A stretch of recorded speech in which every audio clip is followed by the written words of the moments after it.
Hello，今日拍的神呢條片真係好開心啊！我終於喺日本攞到駕駛執照啦！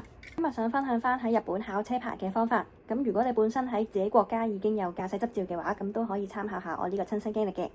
考車牌咧有兩種方法嘅，一種咧就係日本人嘅方法，另一種咧就係外國人嘅方法。先講外國人先啦。咁如果你係台灣考車牌嘅話咧，咁其實你就可以直接做啲手續咧，就換到日本嘅駕駛執照噶啦，唔使考試。咁不過如果你係好似我哋咁樣香港人啦、澳門啦、中國啦、美國啦、越南啦、其他南亞嘅地方咧，其實就可以做一個叫做外國嘅 Mankyo Kirikae 嘅方法嘅。外國 Mankyo Kirikae 係點樣玩嘅咧？咁如果好似我咁樣住神戶啦，咁就去翻兵庫縣嘅考車場，即係明石嗰邊去做呢一個 Kirikae 嘅。咁如果住大阪嘅話咧，咁都有好多 YouTuber 去介紹翻啦，咁就去佢哋門真嘅免許 centre 嗰度去考翻個試。自己本身啦，其實喺香港有車牌嘅，不過冇揸過車。咁嚟到日本咧，就可以用呢個 Gaigoku Mankyo Kirikae 嘅方法啦。咁我總共考咗4次，歷時10個月嘅。咁如果本身冇駕駛執照嘅朋友仔咧，咁你哋可以跟翻日本人嗰套方法。咁佢哋咧有一個玩法叫做合宿或者係通學嘅。咁即係話你可以去一啲駕駛學院嗰度學車啦。咁通常咧喺入邊嗰度咧就會考埋有場內場外試，咁同香港差唔多嘅。咁考完嗰個場外場內試之後咧，就答翻100條 MC。咁如果你啱90成嘅話咧，咁其實你就可以攞到個駕駛執照㗎啦。咁因為佢需要考一個場外試嘅，咁理論上啦，如果你喺自己住嗰個縣嗰度考嘅話咧，咁就即係你一啲好熟悉嘅地方啦。咁所以咧有一啲駕駛學院咧係唔俾你喺同一個縣入邊學車嘅。上網睇翻啲日本人講啦，其實最難 pass 嘅話咧都係嗰100條 MC 你要啱90成嘅啫。咁通學咧其實就比較 flexible 嘅，你自己咧就可以揀1個禮拜，譬如去2-3日咁樣，咁去幾個鐘，然之後就跟翻自己個進程去學車、學理論、學揸車咁樣咯。咁因為都要大概2個禮拜左右嘅時間啦，合宿嘅話，咁所以咧你就要睇下你係留學生定係可唔可以翻工嘅話，有一個長假期可以俾你做到呢一個合宿嘅事情啦。咁如果你本身喺你自己國家嗰度有車牌嘅話咧，其實都極度建議你可以做翻呢個 Gaigoku Mankyo Kirikae先嘅。咁因為咧大概手續上個 interview 啦，咁同埋個揸車嘅話，你只不過需要抽2日嘅時間出嚟就可以完成到呢件事啦。咁講翻我自己嘅流程先啦。咁其實我咧就係上年8月嘅時間咧，就去咗兵庫縣個網站嗰度就留咗個 record 申請啦。跟住咧就會有警察打俾我，叫我11月咧就再去做翻啲手續 interview 同埋做個 paper test 嘅。咁手續上要帶啲咩咧？咁要帶上啦，喺 JAF 嘅我本身香港車牌嘅譯本啦、住民票啦、passport 證明到你喺香港考完車牌之後至少有1年留咗喺香港啦。你日本嘅在留卡啦，咁佢會問你有冇戴眼鏡，咁如果你戴隱形眼鏡都 OK 嘅。咁另外佢會提你要帶2550 yen 去做一個手續。咁我11月去 interview 之前咧，其實都大概準備咗一啲問題嘅。咁佢會問我個駕駛執照幾時考啦，有冇做身體檢查等等啦。咁都 so far 貼中咗佢啲題目嘅。咁不過大家如果日文方面嘅話咧，就要準備定香港嘅嗰套方法啦，同埋譯咗做日文先，咁你可能會容易啲溝通咯。咁我大概咧就準備咗啲問題啦，咁例如就係當時喺香港考試嘅話係幾多號考試啊？有分場內場外考試啦。咁場內考試嘅話就會考泊位啊、窄路掉頭啊、斜路停車起步啊。泊位嘅話考乜嘢嘅泊車啊？咁日本就叫做係平衡駐車或者係直角駐車嘅，咁即係香港嘅 S 位同埋 L 位泊車啦。咁另外就窄路掉頭啊嗰啲日文其實你就要自己準備好啦。咁另外其實佢都會問你啦，當時喺香港嘅話，總共學咗幾多個鐘車啊？有冇筆試啊？個筆試嘅合格基準係啲乜嘢啊？攞完個假面去之後，咁你又攞個 P 牌啦，攞完 P 牌之後就再攞一個10年嘅車牌啦。咁呢啲流程咁其實佢都會問一問你嘅。咁另外佢就會再問你有冇做一個身體檢查。咁其他國家可能有啦，咁但係香港嘅話咧，咁你答翻佢其實就有一個叫做視力測驗啦。咁佢會喺23米外問下你要讀個車牌 number 出嚟嘅。咁佢聽到呢一個答案之後咧，咁佢就會知道啊，原來你喺香港考咗試咁樣咯。咁跟住咧，佢就會攞住你香港嗰張車牌啦，攞住照鑽石嘅嗰個顯微鏡、放大鏡，咁跟住就喺度驗你嗰個車牌究竟係真定假啦。咁只要你 interview 答啱晒啲問題嘅話咧，咁佢就會再去下一步噶啦。咁下一步咧就係去嗰部驗眼機嗰度問你上下左右啦，咁同埋就係問你紅綠燈嘅顏色啦。咁再答啱之後咧，其實佢就會叫你答10條 MC 嘅，咁啱7成咧，其實就合格噶啦。交通規則方面咧，其實日本嘅法例咧同香港咧就真係有啲唔同嘅。咁例如就係日本行人過路係綠燈嘅話，咁如果係冇行人咧，車係可以轉左去行駛嘅。咁另外就係日本如果冇特別標明唔可以 U turn 嘅話咧，其實就可以 U turn 啦。咁另外就仲有一啲 tricky 啲嘅問題，例如就好似呢一條咁樣。日本嘅交通，如果我係紅色車要右轉嘅話，就要望返對面線1號車嗰個位有冇車等候。如果有嘅話，就駛去中間菱形嗰個位置，等藍色嗰排車過晒，冇晒行人，冇晒單車，先至可以右轉㗎。咁因為嗰10條問題咧，同喺日本人嗰個方法考100條問題嘅嗰啲問題咧，都係一樣嘅。咁所以咧，當時我就係溫咗一啲路牌啦、日本嘅法例啦，咁同埋就係最緊要就係 download 翻一啲 app 出嚟，咁你可以嘗試去做一啲問題。咁嗰啲問題咧，你就會如果答錯嘅話，你更加快知道自己邊一啲嘢唔識啦。個筆試合格咗之後啦，佢就叫我去8號窗口嗰度排期啦。咁當時 interview 咧係11月嚟嘅，咁約期咧約正個 driving test 咧，其實都要去到1月㗎啦。咁1月嘅話咧，咁我見到有一啲日子啦，咁日本其實係有唔同嘅節氣嘅，咁例如就係大安啦、仙戶啦、有忍啦、赤口啦等等咁樣。咁我見到咧有一啲唔係好對路嗰啲，咁我就唔揀啦，咁就揀咗個叫大安嘅日子啦。講 driving test 個流程先啦，咁其實咧而家越嚟越多外國人去做呢一個Gaikoku Menkyo Kirikai啦，咁但係咧個個都考唔到，咁而家嗰個程序咧就會登記啦，由9點半開始到11點半延長咗啦。咁你做完晒啲手續啊，俾佢 check 完之後咧，你就可以落去8號窗口嗰度攞翻你當日要考車嗰條路線。咁總共咧有4條路線嘅，佢到時會 random 派俾你嘅。咁我都試過咧，有啲奇怪人咧就會過嚟去搶你嗰份路線啦，睇下而家派到邊一個 course number 咁樣嘅。考呢個場內試啦，咁最難咧其實就係呢個叫做 S 同埋 L 彎。咁另外就係要避個障礙物啦，同埋佢會考你知唔知道日本嘅交通安全啊咁樣咯。咁交通安全嘅話，咁梗係唔可以衝燈啦。咁另外咧就要睇下你譬如你停車嘅時候要轉左啦，咁你會唔會識得將架車貼近左邊啦？因為要避免一啲電單車啊、單車啊攝咗入嚟，咁你就會撞親佢啦。咁另外就係記得要轉彎嘅時候轉左轉右要望鏡啦、打燈啦、擰頭啦。咁都有朋友試過咧，入到 S 彎同埋 L 彎嘅話咧，咁都會俾佢扣分嘅。咁考試嘅話就100分滿分啦。咁如果你上咗膊啊，或者係跌咗落去石膊嘅話咧，咁就會扣咗20分㗎啦。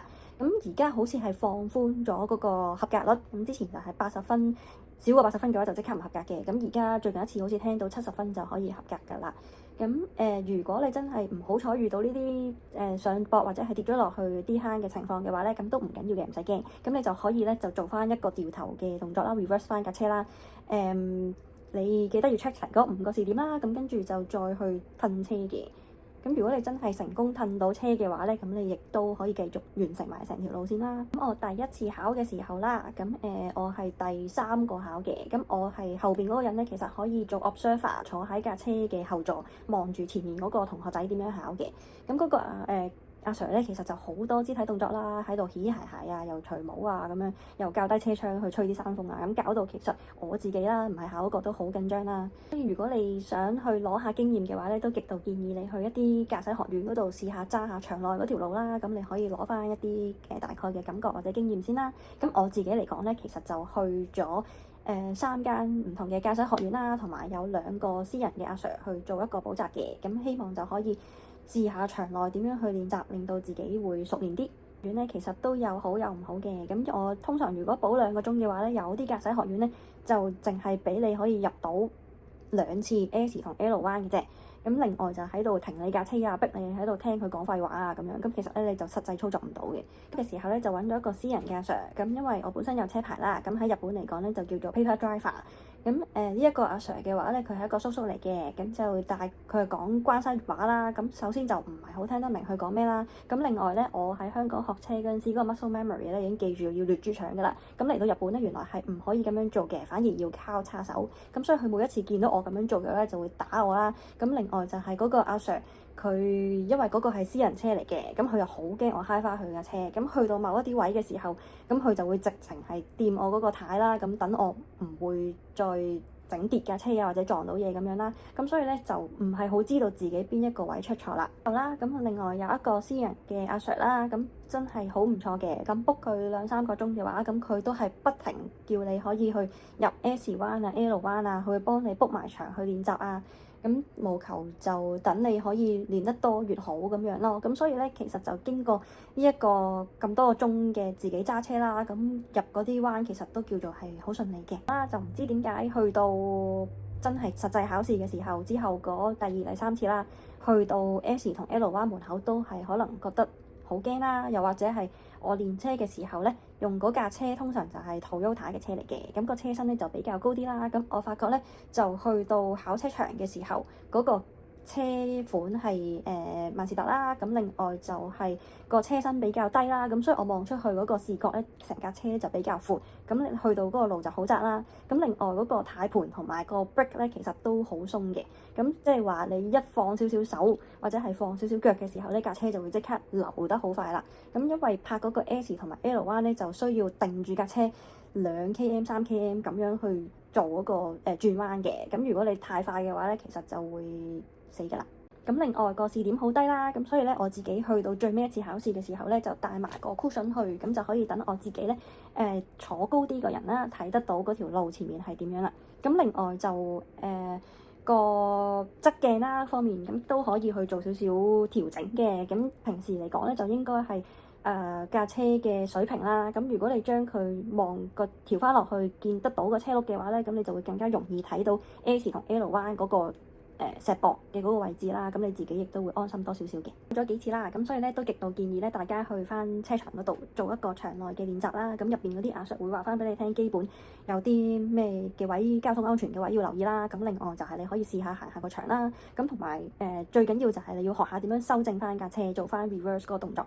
咁如果你真係萬一就嚟撞嘅話，咁你都可以修正翻啦。係住兵庫縣嘅朋友仔嘅話啦，咁我都有好嘅駕駛學院可以 recommend 你啦。咁另外我即係私人嗰個阿 Sir，咁亦都可以去介紹翻俾你嘅。咁佢都真係超級好，可以幫我去 book 翻到時考場嗰個係叫明石免許嘅試場啦。咁佢原來每2個月嘅禮拜6會開一次嗰個場俾你去練習嘅。咁只係得半個場嘅啫，咁但係都可以俾你試玩，咁佢亦都會幫你做埋呢啲動作啦。咁所以呢個阿 Sir 都真係幾好嘅。講翻轉頭先，咁你考完個 interview 之後咧，其實佢就會出一個假免許叫做 Kalimanjaro 嚟，咁為期半年嘅。咁你可以喺呢段時間入邊去考車啦。咁因為如果你考完車，萬一你 fail 咗嘅話咧，要再 book 期都要，而家越嚟越多人 book 啦，咁就大概要個零2個月嘅時間。咁我自己咧都用到嗰個 Kalimanjaro過曬 deadline 㗎啦，咁佢就要再 book 個另一個時間啦。咁一個時間嘅話咧，其實佢就要由頭再做多次手續啦，又例如要帶住門票啊，要幫你影個相啊，做翻多次 paper test 啊，咁佢就會再出多半年俾你嘅。咁好彩可以 book 到第2日就去做呢個 driving test 啦。而我自己真係超級唔想再去做呢個考車嘅動作，唔想再咁遠去明石呢個市場度考試啦。咁而我自己咧之前就想試下用國際車牌去租車嘅，咁點知咧租車公司話我都入咗境超過1年，咁所以咧就唔可以用國際車牌去租車。咁如果我需要用國際車牌嘅話咧，咁就要出日本境3個月以上先至可以利用嗰張國際車牌去租車嘅。咁就更加大嘅決心想攞到呢一個日本嘅免許啦。考車當日又係派翻之前考車衰咗嘅嗰條路線，咁就覺得好忐忑啦。咁另外都提提大家，如果你之前考過試嘅話，就記得 keep 翻佢俾你嗰條路線。如果你萬一下次唔合格再去排過嘅話咧，佢係唔會俾嗰條路線俾你㗎。咁喺最近練車同埋望下嗰張路線圖嘅時候咧，都發現到學車嘅時候同埋考車時候嘅一啲 bug 嘅。咁去學車嘅時候啦，咁通常就係喺左邊或者右邊入，咁然之後咧嗰條路線咧就係順住個左轉嘅話就會向右轉咁樣入翻去嘅，擰盡左軚再去右邊，咁就個軚就叫做回翻，跟住先至再轉右咁樣啦。咁但係咧，去到真正考車嘅時候咧，就會架車由右入已經擰盡右軚噶啦。咁然之後咧，嗰條路線咧就繼續個 S 彎咧係向右，咁所以咧就唔係好知道點樣去回個軚啦，或者係回幾多啦，嗰個拿捏嗰個時間個狀況都好緊要嘅。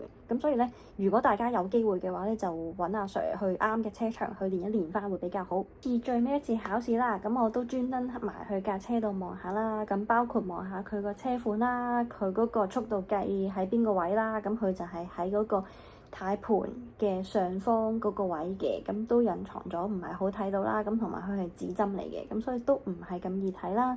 另外就望下佢停車嗰個司機攝位嘅距離啦，同佢停泊桿嘅嗰個位置啦，咁你自己可以拿捏下嗰個距離感啦。次唔合格啦，咁其實我都會去補翻幾次鐘去揸車嘅，咁所以咧都已經補咗好多次㗎啦。咁而最尾一次考完車之後，阿 Sir 落車就同我講 comment 啦。咁我自己心諗就揸完 S.L 都順利揸到嘅話，應該冇理由唔合格啩。咁佢一路講最初你係咪好緊張呢？